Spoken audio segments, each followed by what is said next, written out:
Hey there, have you ever thought about what a bank actually does with your money? Most people imagine banks as giant money warehouses. You deposit your cash, they keep it safe, and you even earn interest. Now you might wonder, how do banks make money from storing cash? Well, banks don't just store money, they can create new money simply by issuing loans. No printing machine, no physical cash, just numbers typed into someone's account. It sounds ridiculous, but this system is the foundation of how modern economies work. So, in this video, we're going to break down the misconceptions most people have about banks, whether banks can create unlimited money, how banks make and lose money, why this system exists, and what can go wrong when it gets out of control. Let's get started. Section 1, the misconception. When most people imagine how banks work, they picture something very simple.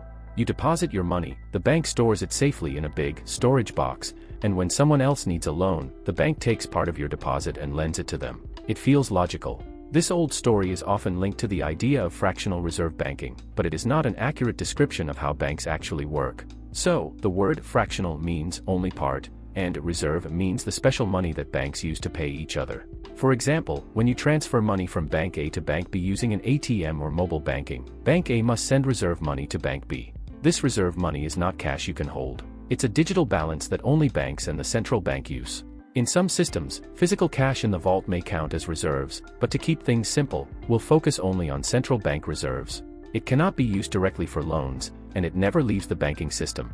Its job is to settle payments between banks. And remember, reserves are money from the central bank for commercial banks, not from your deposits. If banks need reserves, they get them from the central bank or from other banks, not from your deposits. So, fractional reserve banking means a system where banks don't need to hold 100% reserves compared to total deposits. Wait, hold on. What does it mean? Don't worry, we will explain it clearly. For example, let's say there is a bank named WeWe Bank, and there are 10 people who each want to deposit $1,000 into WeWe Bank. Now WeWe Bank has $10,000 in deposits. Great. Then let's say WeWe Bank has $1,000 in reserves, which came from central bank lending or transactions with other banks. Now let's say there is a person named Bob who wants to borrow $1,000 from WeWe Bank. If the rule says the bank must hold 10% reserves against total deposits, it means WeWe Bank, with $10,000 in deposits, must hold at least $1,000 in reserves. Since WeWe Bank has $1,000 in reserves, it meets the requirement and can lend $1,000 to Bob. When WeWe Bank lends $1,000 to Bob, it simply types the number into Bob's account. Bob gets a $1,000 loan, and WeWe Bank now has $11,000 in total deposits, the original $10,000 plus Bob's $1,000 loan, which counts as a new deposit. Meanwhile, the bank's reserves in this scenario are still $1,000. Now let's say there is another borrower named Lisa who also wants to borrow money, but this time, the bank cannot lend, because it still has only $1,000 in reserves, which is less than the 10% requirement for $11,000 in deposits, or $1,100. In the past, banks were required to hold a certain percentage of reserves, such as 10%. But today, modern banks are no longer required to keep a fixed percentage of deposits before they lend. This is important, because many people still think this percentage rule exists. In many countries, including the United States, the reserve requirement is now 0%. So, that's why many people keep saying banks can create money from thin air. Section 2, can banks create unlimited money? Now, if banks can create loan money from thin air, does that mean they can create unlimited money? Not that easy. When someone gets a loan, they eventually spend that money. Maybe they withdraw some cash, or maybe they transfer it to someone in another bank. For example, continuing our story, WeWe Bank now has $11,000 in total deposits and $1,000 in reserves, and Bob still has his $1,000 loan. Now, if Bob withdraws $300 in cash, WeWe Bank must use its vault cash to give him the $300. If Bob then transfers $700 to his landlord in Bank ABC, WeWe Bank must send $700 of its reserves to Bank ABC. So, even though banks can create new deposits when they lend, they cannot lend unlimited money, because they still need enough cash and reserves to handle what their customers do with the money. Section 3. How banks make and lose money. So, how do banks make money then? Well, first of course, from interest. Continuing from the previous example, when Bob repays his $1,000 loan with $200 in interest, the bank earns $200 as profit. Wait, didn't the bank create loan money from thin air? So, should the bank get the full $1,200 as profit? Well, remember, Bob already withdrew $300, which reduced the bank's deposits and its cash, and transferred $700, which moved reserves out of the bank earlier. So, the bank already lost that $1,000 earlier, and now gets it back plus interest, which means it only keeps the interest as profit. Apart from loan interest, banks also buy safe assets like government bonds to earn extra profit, which means not all of their cash is just sitting there doing nothing. Now, what if Bob can't repay his loan? In that case, the bank loses the amount Bob already spent, which must be covered using its capital, cash, or reserves. So, even though it sounds like unlimited money, banks still need real cash, reserves, and capital to operate. Section 4. Why the system exists.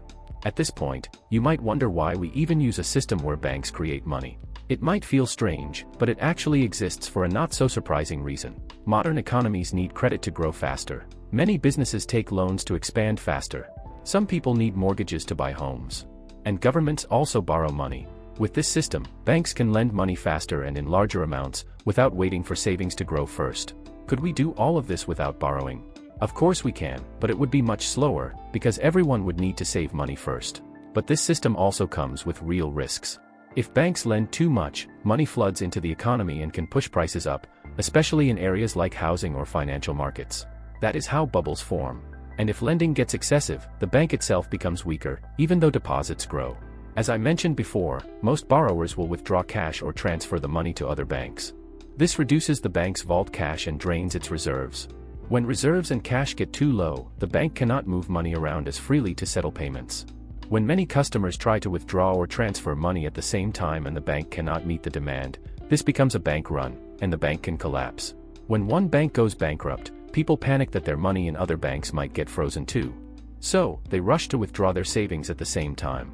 When this happens, governments or central banks may limit how much people can withdraw per day, or even declare a so-called bank holiday, meaning banks are temporarily closed to prevent panic withdrawals.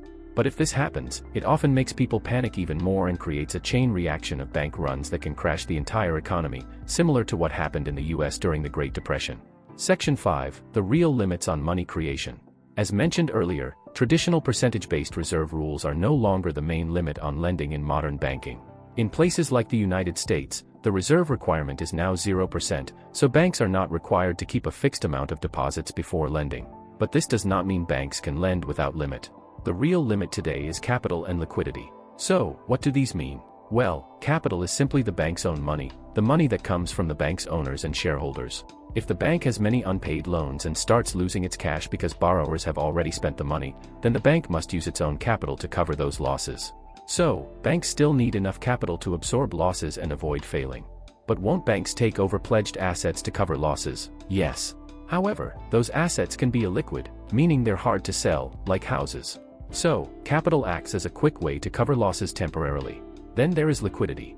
Liquidity means how easily the bank can move money in and out, like how water flows smoothly. Even though loans create deposits, the bank still needs enough cash or reserves to pay when customers withdraw money or send it to other banks. If liquidity becomes too low, the bank must slow down lending, or it can end up facing a bank run. That is why, even though banks can technically create loan money, they are still very strict about who gets approved. This is because their cash, reserves, and capital are limited and difficult to replace quickly. So, in conclusion, banks do not simply lend out your savings. They create new money when they issue a loan, and then use reserves for transfers to other banks or cash to meet withdrawals. This cycle of money growing and shrinking is what influences how the modern economy works today. And that is why, when banks start collapsing, the entire economy can collapse along with them. So, the next time you hear people say banks can make unlimited money out of thin air, you now know it is not that simple. Help us keep making videos like this by becoming a member and unlocking some exclusive perks, too. If you want me to make other videos explaining these topics, please like and subscribe. Thanks for watching.